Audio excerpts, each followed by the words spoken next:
এই 5-7 दिन तले गोटे पिलाटे फोन कला भाई हमर लाइब्रेरी रे जागा होनी हमें पाठ पढ़ी पारनु मु काली जाईଥିଲି से जागा को देखिया सकाळ पिला आसु मु गला पर काली दीपाली के संग जाईଥିଲି गला पर पिला खाउतले बाहर घर भीतर जागा होनी घर भीतर पिला इसे बसत 4-5 जण टेबल पड़छि 20 टन पिला आउ किछि पिला पाठ पढ़िया एते आग्रहता अछि संगर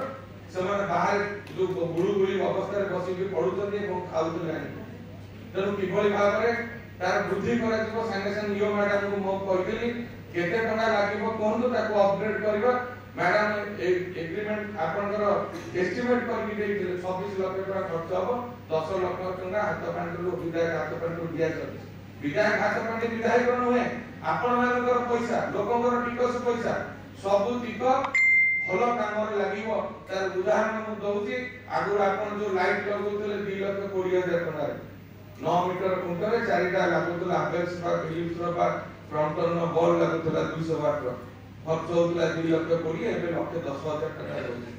ଫଳକ ପିଲାଙ୍କ ଟିଫିନ ସହିତ ହଉଛି ଯଦି ଆମେ ମାନସିକ ସ୍ତରରେ ପ୍ରସ୍ତୁତ ହବା ଲୋକଙ୍କ ପଇସାଟାକୁ ଠିକ ବିନିଯୋଗ କରିବା ପାଇଁ ଆଜି ମଧ୍ୟ ମୁଁ କହିକି ଆସିଛି ମ୍ୟାଡାମ କାମଟା କେମିତି ଭଲ ହବ ଦେଖିବେ ଆମ କାମ ହେଲା ଆମେ ପଇସା ଦେଇଦେବୁ 26 ଲକ୍ଷ ଟଙ୍କା ଦବୁ ଆଉ 2ଟି କିସ୍ତିରେ ଆଉ 16 ଲକ୍ଷ ଟଙ୍କା ଦେଇଦେବୁ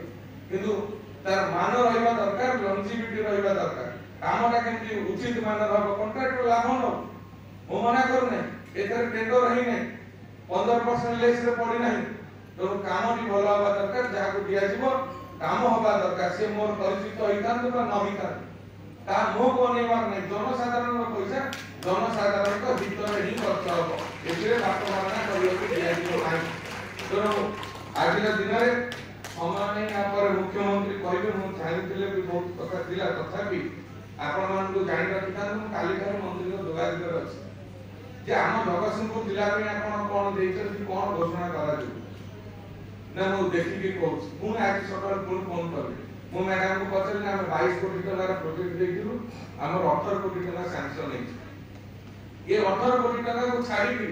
ମୁଁ କହିଲି ଆମକୁ ଆଉ କଣ ଦେଇପାରିବ ଆଜି କୁହନ୍ତୁ ନା ଆପଣ ସିଧାସଳଖ ଆମ ନାଁ କହିବେନି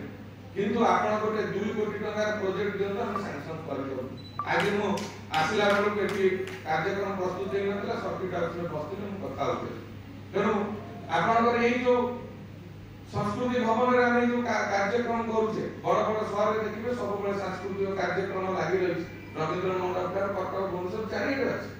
हमर एठी सरकारी सभा राजनीतिक सभा ई व्यवस्था भीतर रहि गला संस्कृति भवन एवं स्टेडियम नवकृष्ण चौधरी स्टेडियम जोटी होगा उचित नहे तेणु मो ताको संगे संगे प्रस्ताव देथिले हमर गोटे मिनी ऑडिटोरियम 500 सीटेड ऑडिटोरियम में आपण 2 कोटी टका दियंतु एवं ना आपण लेखिके दियंतु आज मु एटी घोषणा कली हमर खूब शीघ्र 500 सीटेड ऑडिटोरियम हबो जोठी कि हमर ए सब कार्यक्रम राजनीतिक कार्यक्रम हो सामाजिक कार्यक्रम हो ए जगहटा व्यवहार जतरा आवश्यकता अधिक पड़िबो कितना 250 लोक बसिବାର व्यवस्था अछि तेणु 500 लोक बसिया पे 1000 स्ट्रेंथ रो तो एसडीएम कॉलेज रो से स्वर्गत दुष्टदास आज नांदी किंतु से एते दूरदृष्टि संपन्न थिले 2006 रे कंप्लीट करके जाइछन